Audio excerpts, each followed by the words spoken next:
Hi, guys. Hi. All right. Ready for episode 3. Looks like I'm drinking pee, but I promise I'm not. Hi. We're just giving it a couple minutes for more people to log in. Sorry, I don't have my music this time. It has been a day. I can't stop watching frickin' CNN. So I did not do my music. Hi, guys. Hi. All right, let's get Kari in here. How do I do this? Okay, there we go. I swear, I'll learn it one day, guys. I'll go a lot faster. All right. I think I did it. You should see something. Hi, you did it. Hi guys. Hi. Hi. So we're How just are going to give it you? a couple minutes for a couple other people. I'm doing good. How are you? Good. Happy to Good. be here. Hi, guys. Oh, my little brother. My little brother's on. I mean, he's not little anymore, but he's my little brother. And yes, everyone, my Christmas tree is up. All right.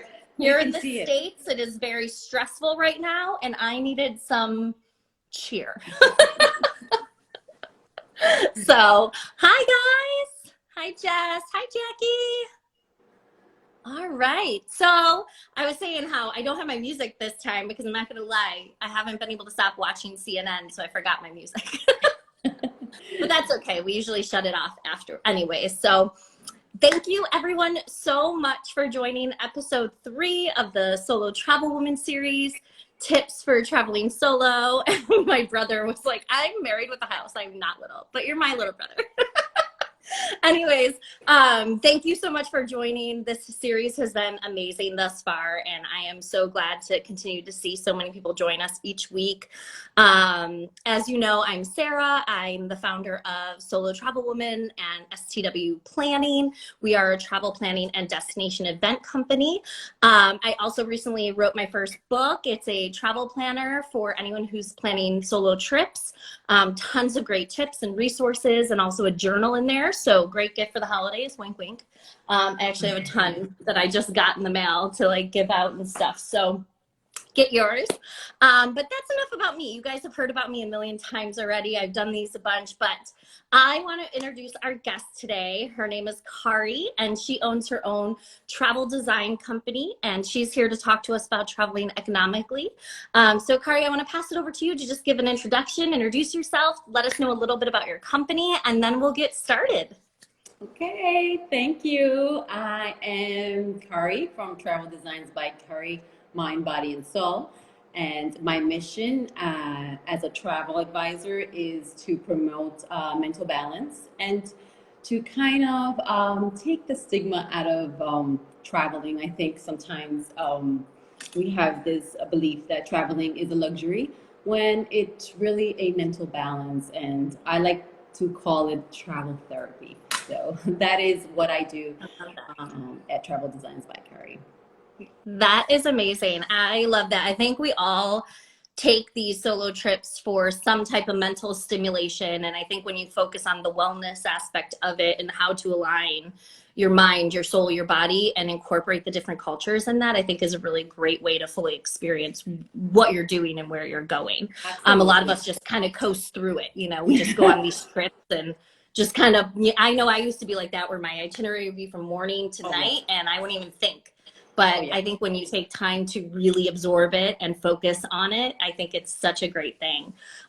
We just had someone say that they just took their first solo travel and they got encouraged from one of our last lives. That's awesome. Oh my God. Great. That's exactly why I do this, guys. It is not for any other reason other than to inspire you to get out there and not wait for anybody. So I absolutely love that. Thank you for telling us. So Kari, solo travel. I assume in all of your journeys and all of the stuff because you're an advisor as well on, you know, designing people's trips, you know, focused. I'm sure you've taken a lot of trips yourself. So I'd love to hear more about some of your favorite journeys you've taken. Okay. I believe traveling solo, I mean, I love your concept because I think, I don't know about anybody else, but I know for myself, I think women are in this group that we're, you know, we're kind of vulnerable, and going outside of our comfort zone is hard. So for me, I believe in taking baby steps, and I think my first baby step has been going. And it wasn't really alone. It was with my daughter, but I was the CEO of the trip because I directed and made the itinerary. So I had to figure out where I was going, you know, and there was, you know, obviously language barrier because we went to Italy, Florence, and then from there we had to find it was another town that went, it was about an hour away from Italy. I want to remember the name. I think it was called Macatini, something of that sort. I may get that name wrong, but you know, we had to figure it out in you know, without being able to speak the language. And I thought, okay, I speak Spanish, so how hard can it be? You're like, I can get some of the words. They're pretty I can similar. do this. Yeah. Yeah, totally. And I was wrong. I got very little. I think I used more sign language than anything. Talk with the hands. They get that. I'm Yes, Italian. yeah. I mean, we get the hand thing. Yeah, where is it? So I did a lot of that, but you know, it was an experience because I learned that I didn't do quite as much research as I should have, and I learned how to get around without actually speaking the language and feeling a little uncomfortable. Yeah. Putting myself in new surroundings and just directing myself through the whole city. But definitely a learning experience. But like I said, I believe in taking like baby steps. I haven't like officially taken my solo trip, like you know, just like just alone. you. I'm sure it's hard Yeah. to being a mom and you can't just up and leave. Yeah, no, I can't. Right, that's one. And I have kids, so it's a little hard to just say, "Okay, guys, I'm leaving." Bye. But you know, they're getting older, so once they do, I am definitely inspired by the solo travel women because I think that it's hard to do, and we always feel vulnerable. And, oh my gosh. And you're always scared. You watch those like news shows and those just the horror, you only hear the horror stories. And that's why I started this because like you said, we're always so vulnerable and it's nerve wracking because all you ever hear is so-and-so went missing here and this and that. Well, maybe she shouldn't have been walking around at 3 a.m. down an alleyway. Like, you know what I mean? Right. Like, I'm not saying that's a reason for anything bad to happen, but you know what I mean? Maybe if she had researched more, like took the precautions and things like that. And it's like, well, what about the good stories? No one talks about that. Like solo travel is not just scary. Right. And we can't just live our lives based on fear. You know, we have to cross those comfort zones. Exactly. You know, and that's how we grow. So that was one. And I did do another trip with, we went to Ecuador. I do have family there. So that's amazing. So that was pretty cool. But we did go from one city to another alone. That was also a little nerve-wracking because they know you're not from there. So it always gets me a little... you know? Yeah, which is interesting too because you have family there and you still felt that. You know what I mean? Yeah. Right, because I actually had traveled from one city to the other on my own. Okay. So so then I, you know, kind of had to figure out stuff, and you know, like I said, people don't know they know that you are not from there. Oh yeah. When I went to Peru, I had like almost 14-hour layover in Lima before going to Cusco.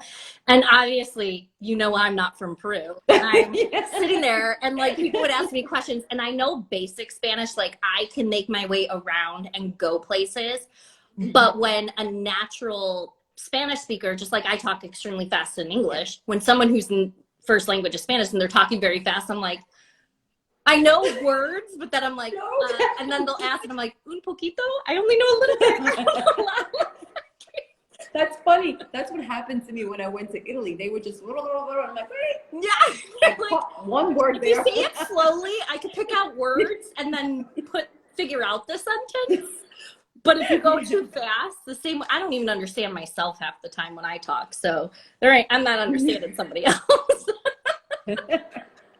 Yeah, that happens. Yeah. Oh, So Ecuador, though, I'm sure that was beautiful. I would love to go. I wanted to go to the Galapagos for years. yeah, yeah. You know what? I recently became more interested in like nature and animals and stuff, but never before in my youth was I like, interested in that. But there is like in Ecuador, there's the city, you can either get into Quito or Guayaquil, and those are the, like two major airports. But then there's a city with a smaller town.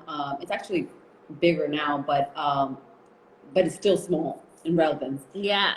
That is beautiful. It's called Cuenca, and it's like Europe. So it's got like that cobblestones Nice. So and it definitely has some like European influence in there. And yes, it does. And it's really beautiful. Everything's natural and the food is natural. It's like the mountains. You can go to the mountains and fish and then come back to the little city. I mean, it's oh, beautiful. The town is beautiful. I love that. I like the hidden Yeah. towns. Obviously, the touristy towns are so much fun, but it kind of goes into what we were talking about a couple weeks ago with cultural immersion. Like going to those little lesser known areas of a country, I feel like you learn so much more about the culture and the people and what the country is about versus I'm just going to go to this statue, which is cool. You Right. want to see the statue, but what are you Right. really going to learn? You know what I mean? You're Right. going to learn when you go into those hidden gems and you stumble upon all Oh these yeah. places. I know my Oh yeah. boyfriend went to Colombia and he honestly like he went backpacking like in the jungle, and I'm sure that was more of a cultural experience than just going to Bogota and like to Oh those yeah. places. Those are That was awesome, and adventurous. he's That's Colombian, so awesome. it was like, oh, this is all great. Yeah, that's awesome. No, but those little places that if you venture outside that tourist area, I mean, you'll find a lot of gems. I remember I went to Argentina Hmm. and we just walked and walked and we apparently got lost. And then Nice. came, we came across this restaurant. It was like a mom and pop restaurant off the side, a little alleyway. The food was amazing. Oh yeah. Like, yeah, I Mom was and like, wow. pops, man. I'm sure Yeah. even when you're from New York City, it's those hole in the walls that most people will be like, I'm not going in there. Best food you'll ever eat. Yes, absolutely, absolutely. Yeah, So good. Well, that's awesome. yeah, That's cool. You've gone to so many great places. And guys, like she said, I mean, yes, women feel so vulnerable going on these trips, but you just have to go for it and figure it out and not let the fear hold you back, because you won't experience anything in life if you yes. if you continue to do that. Your life will be very boring. Trust me, from someone who's scared of everything, the fact that I do these solo trips, it's crazy to me. So I want to really dive into what the meat of this episode's about, and that's traveling economically and what that means. And if you can explain more of like what is the definition of that? What does that mean? And how do you help people do that? And because a lot of people don't know at all what that means. We did get a ton of questions, a few questions already for you. And then anyone who has a question based on what you say, definitely submit it. And this will be an open dialogue. We'll learn more and we'll answer some questions. But I'm interested to learn too, because I know I'm always looking for like how to, stretch my money far and how to do what I got to do. I'm not Miss Moneybags, but I want to get all the experience, place offers. So I would love to learn more, and I'm sure the audience would as well. Yeah.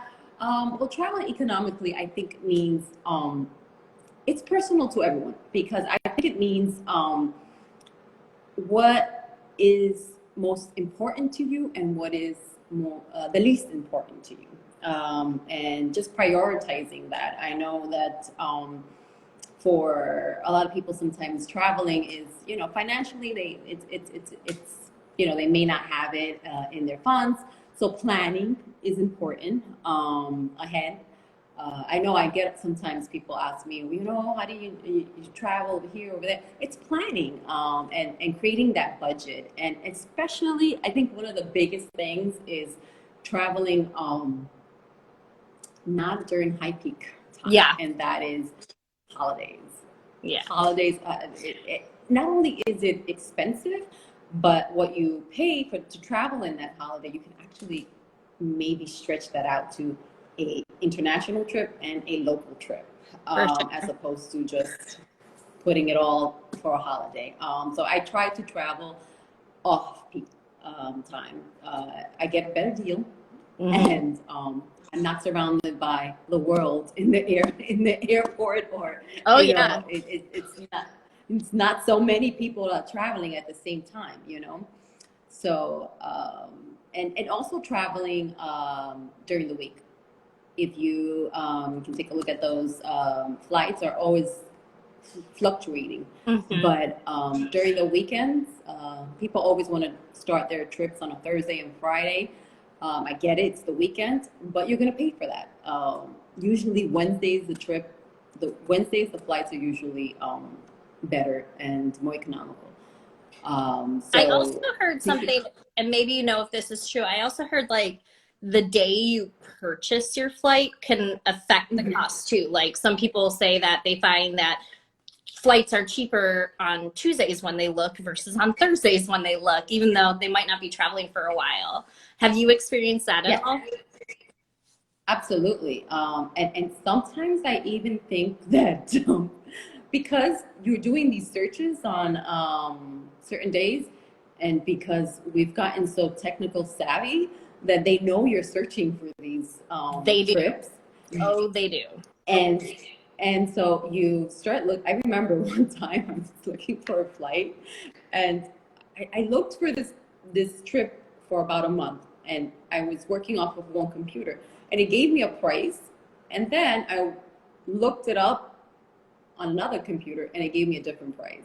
So it it like I said, flights fluctuate constantly, Uh, and oh, yeah. And I wanted to also so share one thing I noticed. If you go to sites like booking.com, places like that, look up at the small print at the top of the page. Fun fact that I just learned this week is that it literally says hotels are put on the page in order of how much commission they give out. So let's say they're partnered with X hotel and they only have to pay them like a 10% or they get like a 20% commission from that hotel versus like a 10%. That hotel is going to rank higher on their list. So you're not actually, that even doesn't if you surprise filter it me. by price, you're not always going to be saving money. So look at all these like fine detail disclaimers on websites because you could be thinking you're getting a deal when really you're not Yeah, at all. yeah. The oh yeah, the fine print is important. And so and the dates, obviously when you're traveling is important. Hmm. Research is Yeah. important. um, because like you said, you sometimes think you're getting that deal, and you're not. And you're not. So We just got a question. So going off of sure. flights, since that's what we're talking about right now, is have you guys ever booked a one way for going somewhere and then a one way for coming back versus round trip? She's never done it, but the price sometimes seems cheaper.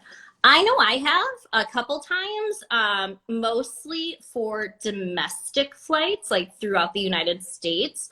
I have Mhm. found deals, and this way I could switch up airlines and go to the cheapest flight, available at that price. I've never done it internationally though. Internationally, I just do the round trip to save myself a headache and things like Mhm. that. Yeah, But I'd love to yeah. know if you've ever done that. I have actually, and it's also within the states that I've done that. And yeah, sometimes you do find a cheaper deal, and not always. What I tend to do is I look how much it is before I go, Hmm. and then I look to see how much it is. As I'm planning, I look to see how much it is to come back as well, on the date Same. that I'm thinking of coming back, and then I decide if I'm going to book it round trip or wait.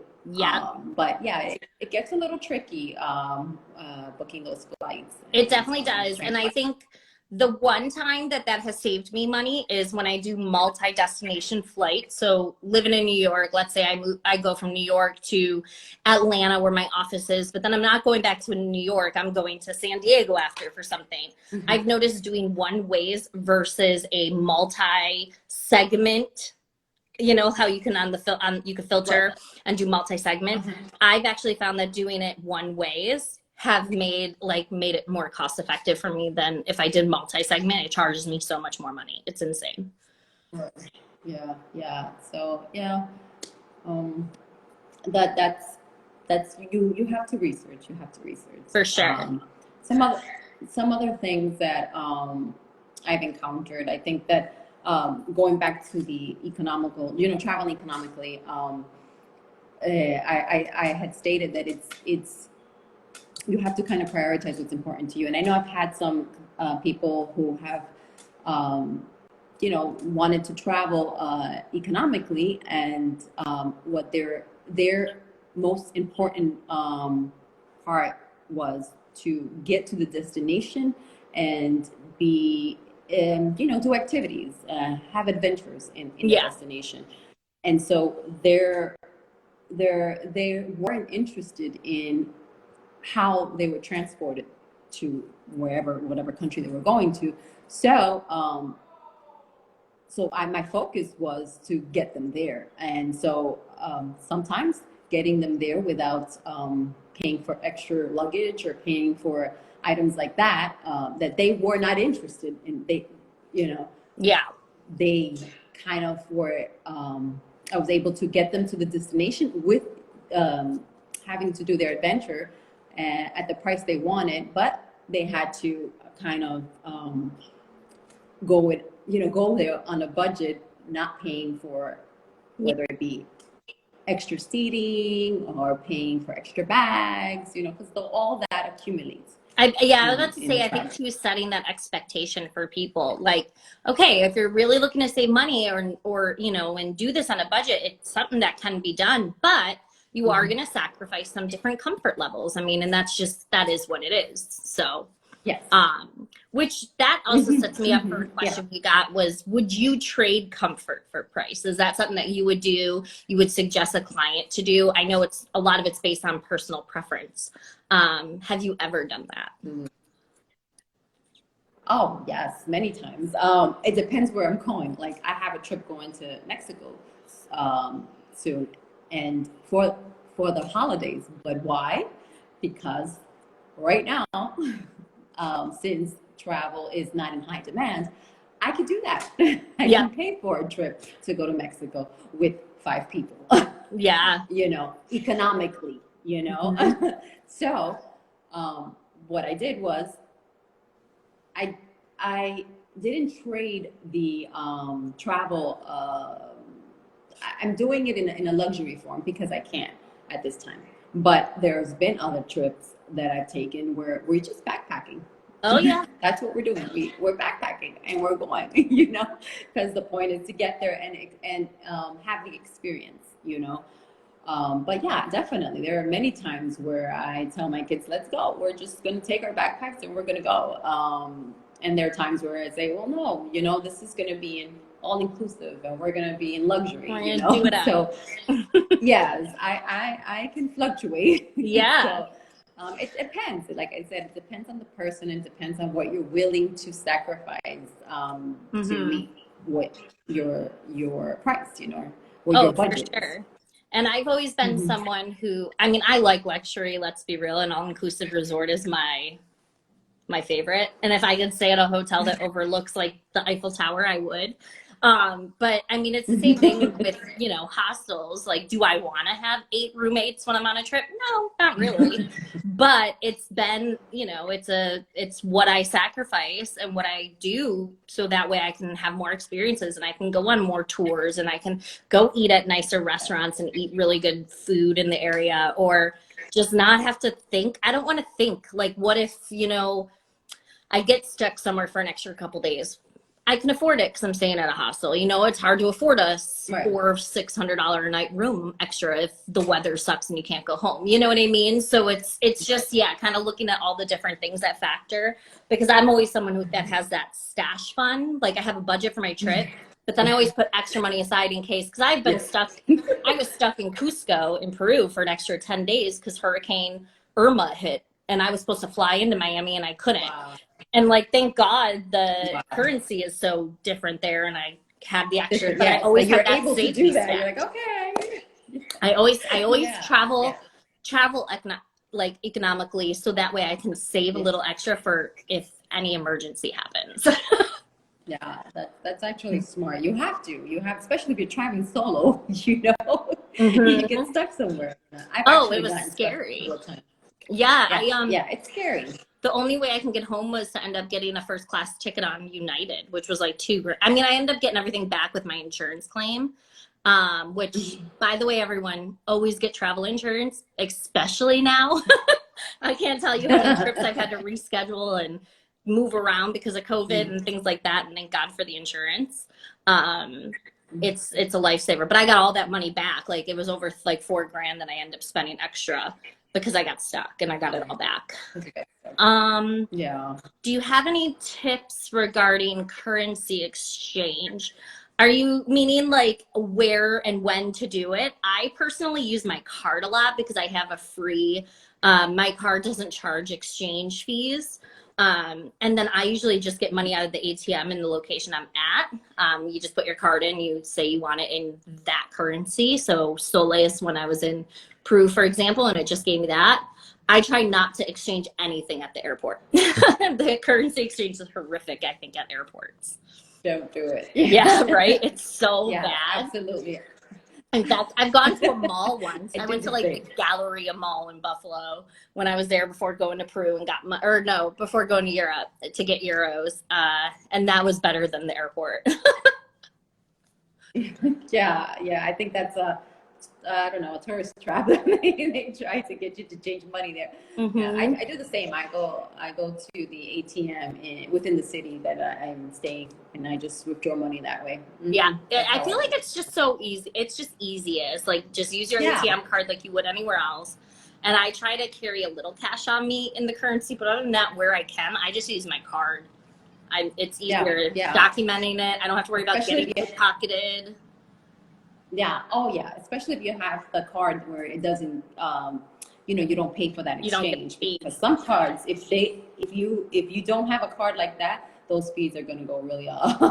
So. You end up having like an extra few $100 in that you spent without spending it. But I always have some cash on to barter at the markets. I love going to local markets and like bartering. Yes. Me too. So I love that. Like little farmers markets, that's my best. I love that. It's the best souvenir spots for sure. So when you're planning a trip for one of your clients, because you are an advisor and you do design itineraries for clients, and someone says, what do I need to do to stretch my budget the furthest? What are some steps you take with them to help them, plan their itinerary, plan their trip at, a cost that they're comfortable to work with, and they're comfortable to do? Is there certain steps you take to help them stretch their money far? I like to know. I like to kind of build a rapport with the customer just to see what it is that they like to do. Like I said, some people are active and they like to be active, and some don't. They just want to lay around, and that's fine. So I like to figure that out first, and then from there build their itinerary. So this way I know, okay, if they want to be active, then I know that they're gonna probably sacrifice some of their trip, their flights and stuff, as opposed to if they wanted to not be as active, then they're gonna spend most of their time in the hotel. So they want that to be exclusive and nice. So I try to just, like I said, try to build that rapport with that client so that I know what they're looking for. Awesome. Yeah. And do you have any advice? Another question we got was advice around how to save for trips. Do you have any tips that you typically share with people when they're looking for new ways to save for their trip? Okay. So there are many plans where you can, put like a down payment per se for a trip. It's like $200, and then they'll give you like what you would be paying a month for that trip. So you will know, okay, in 12 months I'll finish paying this trip. So I like to use those tools because there's no surprise. You know what you're going to pay for, let's say, 12 months until that trip is, until you're able to take that trip. And so that's, you budget your money in that form. Yeah, I love using suppliers whenever I'm planning something for a client. I love using suppliers that do deposits because some don't. Some want it all up front. And then we have there's a company called Uplift, and it's pretty much like a Yes. care credit. Yes. You know what I mean? And you Mhm. can just make, it based on your credit. It gives you a plan. It's like taking out a loan, but you have to pay it off before you get it. Yes. I think. Yeah, I Yes, yes, love yes. paying for those. I I do that a actually lot. use Uplift. And I do that a I lot use where it's the like Uplift. I'll put a down payment. I actually I'm taking my mom to Ireland. We were supposed to go this September, but now we're not going till May. And I had done that where it's like I put like $200 down, and over the course of the year I just paid it off, and it was amazing. It was so much fun. Right. Some other tips I want to share around like budgeting and how to save. I actually have a whole chapter on this in my guide that I published on how to save for a trip. The one thing I want to just say is like, if travel is important to you, you have to make it a priority in your life. The same way you would a car payment, the same way you would your rent payment. If it is something that is really going to feed your soul and something you want to incorporate in your life, you have to make it a priority. And that might mean not going to Starbucks every morning. Take that $5 a day and put it in a, travel fund. I use an app. It's called Capital, and it's Qapital, and it's awesome. Every time I use my bank card to purchase gas or to purchase at Starbucks or to buy, toilet paper, it'll round up what I spent to the nearest $2. So let's say I spend $38.10. It'll round up my purchase to $40, and that difference from what I spent to the $40 just goes in this account, and it's my travel account. And so it's like out of sight, out of mind, and you just like save up money. So I'll start that when I decide I'm going to go on a trip. And if I'm saving for a course year, by the end of the year, I have my spending money. Like, so I'll have like a good grand just there on 10 cents here, dollar here. It is so awesome because you're not thinking about it. It's just rounding something up to the dollar, to the nearest $2, or you can set all different rules. You can do that 52 weeks challenge where every week, like your first week, you deposit $1. Week 2, it's $2, $3, for so on and so on for a whole year, and you'll end up with like $2,800 or something like that. I always am like, just make it a priority. Like, make sure you're really budgeting out and like, including it as one of your monthly bills, but instead it's just going to a monthly savings account for travel only. Yeah, I like what you said about making it a priority, because I think that it's true. We spend money on silly things, and I know for myself, I'm like, okay, I have kids, so I tell them, okay, we're not eating out this week at all, and they love to eat out, but I have to budget, because this is where I want to put my money, because I believe in creating memories. I believe that it gives us all a time to get away from our everyday life, and it helps us mentally, For sure. to create memories as a family, and to create memories that you're going to take with you. Those things you'll take with you forever. Oh yeah. So and your kids like are going to said, love that when they get older. They're going to be like, my mom didn't get me the newest iPad, but she took me for a week to Mexico, and I got to go eat with, so-and-so who lives there and learn all about the history of their city. To me, that's so much more special than an iPad or something like, people, we spend on these cell phones. I was about to grab my cell phone, but then I forgot I'm on my cell phone. But, we spend $1,000 on these new iPhones. That $1,000 could pay for you to go to an all-inclusive in like Cancun for a whole damn week. Absolutely. Absolutely. I do not. I am totally against that. I mean, it's so crazy. I don't get them. And I think when you put it in that perspective and you look at it that way, you're like, oh wow, actually, I don't have to have $10,000 saved up to go on a trip. And you can do it on a budget, and having someone like you help them is, and everyone who's watching, I'll make sure to share Kari's information when I post this, so you can reach out to her. But having someone like you help them plan out, how to do this, it takes the research off them, because not everyone knows how to look and where to start when it comes to planning, trips on a budget, or it's overwhelming for sure. Yes, it is. But like I said, planning is the key. It's the key. Oh yeah.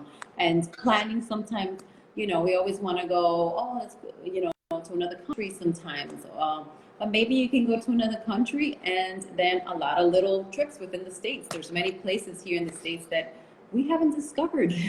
Oh, And I know. so, You always I mean, forget if COVID has taught me anything, it's how beautiful our own country is too, because you couldn't go anywhere else for yeah, so I long. know. And I think we always think when we have a vacation, I gotta go to this tropical place or to Europe or to here and there.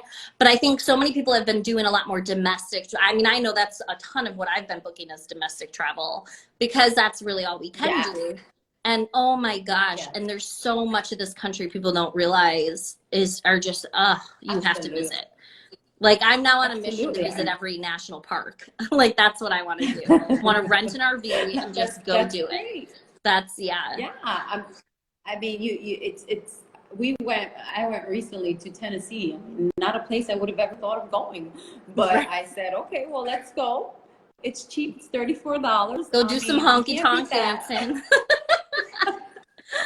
You know, So but it's a culture I within our own country. You know, you go to these different places, yes, like being from New York, I'm sure moving down, into Florida, Miami, maybe it wasn't like a whoa culture shock, but it's a different way of life than New York City. New York it's City is very fast yes. paced and crazy. And down there, I'm sure it's a Oh lot more yeah, lax and more kind of go with the yeah, flow. And I feel like, yeah. we have, although we're the same, we're American, we're in the country, whatever, each area has its own type of culture. So going to Tennessee, you might not have thought like, oh, that's nowhere I would have gone. But I'm sure you learned a lot about your own country more too by going to a place Oh, that seemingly you wouldn't think of going. certainly. Yeah, certainly. I mean, it's nothing what I pictured it would be. And I actually went into Tennessee, Nashville. So we were in the city, which was nice. But we also went outside of the city and we went to the Cascades. It was called Cummings Falls. Nice. Beautiful park. Oh yeah, Wow. Like the falls were amazing. I love And that. I was like, wow. I was just surprised. I said, wow, I didn't know we had this. That's how I So, felt when I was in the Pacific Northwest. I was just like, I feel like I'm in like Lord of the Rings. When I was walking through the different parks in the Pacific Northwest, everything just was like super magical. I felt, it was gorgeous. And I never knew anything that beautiful existed. I'm always thinking like, oh, all it does is rain up there, and didn't rain at all when I was there. But I always thought it was just gloomy and all it did was rain and it wasn't going to be nice. But the Pacific Northwest is probably the most beautiful part of this country. Sometimes, like right, my personal belief, um, right, it's so right. so But beautiful. yes, because you have this vision of what it looks like or how it is because you haven't been there, but going there, you just Oh discover yeah, things oh yeah. that you didn't know. So within your own backyard. So So we actually just got another question from Mel. How do you choose your destination? oh, I have a bucket You list. do. Yes, I've done like quite a bit of Europe and Latin America, but so now I want to venture out to like the Middle East, maybe Africa, but definitely Egypt. I think Egypt is my next one. So just getting around the world, you know. Sometimes I just, when I've gotten to know a lot of like I've gotten to different places in Europe, and I'm sure I haven't seen all of it, and there's so much more to see. But once you start going, you see that it's pretty much kind of the same thing. The cities start to look alike. Oh yeah. Um, so yeah, traveling to see something new it's how I choose it. I don't know anything about that culture. I kind of want to because for me, I like to travel because I like to find out about the culture. I like to, I guess see something different Mhm. outside of my world. And so when I've already kind of figured out a lot of a certain region, I like to go to something completely different. So my next destination will probably be somewhere in the Middle East or I love something that. of that sort. I'm the same way. I definitely have my bucket list. I try to pick destinations that aren't so easily attainable. Like I always think like, oh, Paris, I would love to. I've never been to Paris and I'd love to go, but I'm like, I feel like I can go there anytime. I feel like, Yeah. that's more attainable. Whereas hiking Machu Picchu and doing Peru for 2 weeks, not really something someone does all the time. You know what I mean? You're So right. it was more something I wanted to plan out. And, Mount Kilimanjaro is another one that me and one of my friends are planning for a couple, maybe next year. It was supposed to be this year, but maybe now next year. And same thing, like Morocco is 100% on my list. I want to go to Morocco so bad. Oh yeah. Fun fact, it's my favorite country in Epcot, Disney World, Morocco. The food is amazing. And it's beautiful. I love it. It makes me think of Aladdin, and I just want the colors and like the clothing and oh my God, the architect. I just want to see it all so bad. Yeah, it looks amazing. I want to go to It looks Morocco, amazing. And so Dubai. sometimes I'm like, you Yeah, have this picture in your head, and it's like, is it gonna be that when you go there? You know? I know. But yeah, Dubai's another one. I would love to go yeah. there. Mhm. Egypt's definitely on the list. My aunt and uncle went there. Well, my aunt and her ex went there for their honeymoon back in Yeah. the 80s. So definitely different back then. Yeah. I would die to go to. I'm like a history nerd too, so to see the pyramids and all of that, Yes, that's why I want to go in the Sphinx. Yeah. I like studied that in historic college, so I'm like, stuff. I want to go see it now. Yeah, it's like I want to go to Australia and places like that too, but I feel like Australia is a lot like America, where the history is just not as deep as it is in Africa, Asia, It Middle isn't. East, and Europe. I yeah, I actually went to Australia, and yeah, it is. We went to Sydney, and it's a city. It's a lot like America. It's a city. I mean, it Yeah, has its own different things, but it is a lot like. And I'm I sure didn't it's go up to. beautiful. It's Yeah. beautiful. Yeah, it's beautiful. The people are nice. I love the accents, but it took us forever to get there. Oh, I know. My old boss lived in, she was from Perth, and it would be like 36, 40 hours or something like that. She'd have a layover in Dubai or like Abu Dhabi and then have to go over. And it was just, she's like, unless I'm going Yeah. for at least 3.5 weeks, not worth it for me to go. But I do Actually, have friends I have a really good friend who moved to New Zealand that I would love to go visit. Oh yeah, that sounds pretty exotic. I like that. Yeah, that I would like to go And like skiing there and like do all that kind of stuff. That I would be. actually had a trip to Iceland before all this craziness in March. I had Uh, to cancel. no, I would love to go there. Yeah, I Oh my canceled. gosh. Didn't happen obviously, but yeah, I was looking forward to that. All I But you know know, is some badass women come out of Iceland. There was a period of time in my life I was doing CrossFit, and one of the I don't remember her name at all, and I think my friend Jackie's still watching, and she might she might know who it is and remember.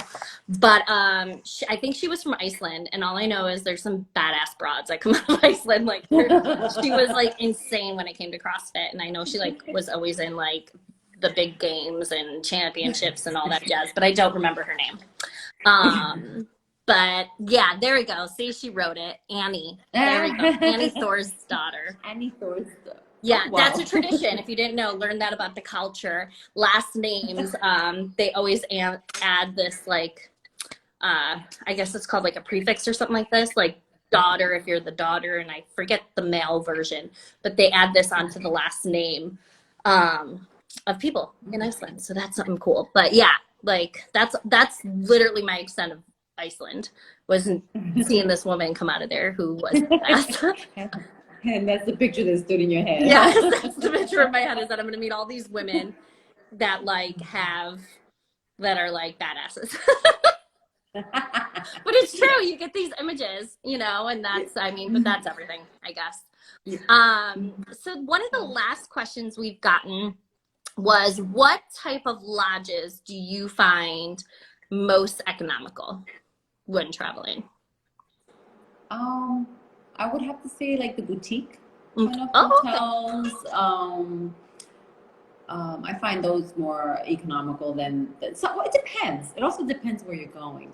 But in general, the boutiques I find to be more economical. And if you want to, like, I know, if you want to immerse yourself in the culture, I think that one For there sure. are, you get to be more with the culture, in that form, if that's what you're looking for. Yeah.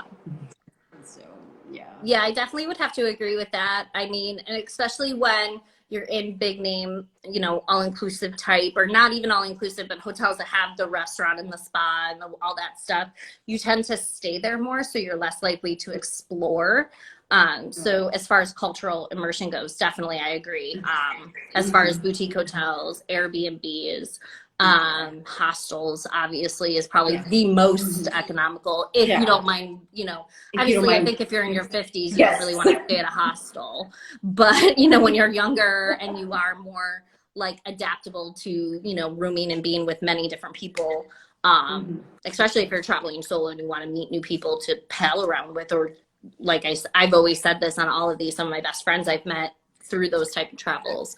um Definitely, I think hostels are the way to go. But I think as an adult and like, if you're in a certain place in your life, the boutique style is definitely Yes. where you want to Yes. go. And Mhm. and going off like Airbnbs, like especially whenever I would go to Florida, I would stay in a vacation home versus a hotel.